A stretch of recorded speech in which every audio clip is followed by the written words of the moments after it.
Hi, this is Deborah Atkinson, the voice for fitness and the author of The Dollars and Cents of Selling Exercise, promoting personal training with integrity. So you click this button because you're trying to attract the overweight or the obese market to your personal training studio or to your service, and you're concerned about how to do it, how to get them, how to keep them, and you should be. So we're doing it all wrong according to research. And if you look at the numbers, it's very true. I've been involved for 28 years. The statistics have not changed. We're not doing any better job attracting more of the market to exercise. The same percentage that was exercising 28 years ago is exactly what I still say today in front of audiences. It's not changed. So we're seeing the same people exercise more, or people start, people drop out at the same rate. So how do we get the largest percent of the population to get started? And literally, and no pun intended, the largest part of our population who probably needs it the most. And I don't mean in terms of weight loss. Maybe that shouldn't be our goal. And maybe that's why they drop out or don't get started, because it is disappointing and depressing. But we need to talk about our environment. So put yourself in the shoes of someone who's obese and overweight. So if you're watching this, if you sit down, whatever it is you're doing, and if you're willing to do this, close your eyes for a second and think about what it's like to be 50 to 100 pounds overweight. What it's going to feel like to even bend over and try to get dressed in the morning, putting your feet into underwear, into your pants, bending over and trying to put your socks and shoes on, walking upstairs, if you have to do that, without feeling breathless, carrying not only your own weight, but your backpack or your purse or your children, and getting yourself to and from buildings or on transportation where the seats don't accommodate you and don't fit you. So if you've closed your eyes, open them, but you get the idea. And if you really let yourself go there, you can really start to take on and internalize those feelings. So now picture what it would be like to be that same person walking into your facility, if you work in a club or in a gym. And if you don't, just imagine it for a minute, where you see walls and walls of mirrors and more of you.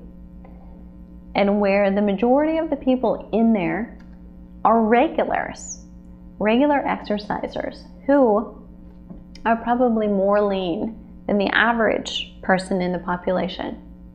Where the weight room and the cardiovascular room, more and more, are out wide and in the open.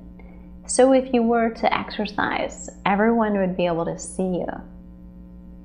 Think about how that feels when you have to walk by the front desk and maybe walk by the weight room or all of the people in the cardiovascular room in order to get where it is you want to be.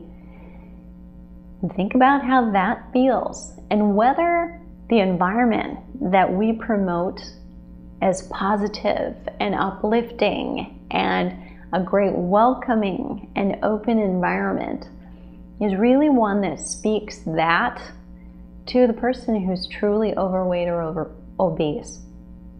Think about the people that you have working around you or that typically are working in a fitness center environment.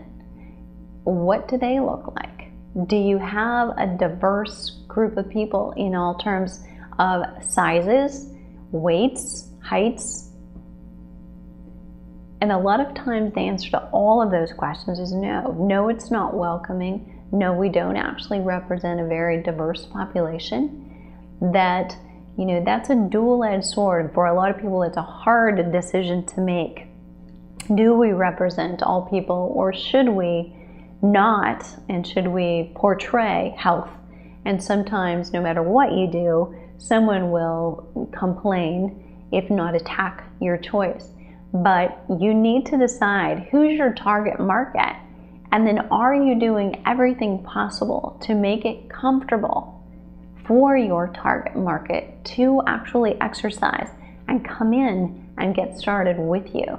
So likewise, if the first time that they're going to see you and meet you, or you're going to greet them, is on your website, what does that look like?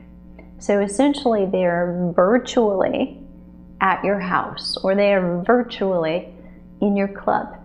Are they seeing themselves when they're there? Do they feel welcome because they see themselves or their friends and their peers in those pictures? Or are they going to be more intimidated by looking at those images that you have listed? So it's really important that you go through and think about your goal, your target market, and whether what it is that you're putting out there matches your market. And if that was helpful, I want you to click here, because we're going to talk some more about retention and adherence and attracting, in the very first place, the overweight and the obese market in future videos, blogs, and articles that you'll get access to just by clicking here. And I'll see you there, because the world needs you to inspire them to fitness.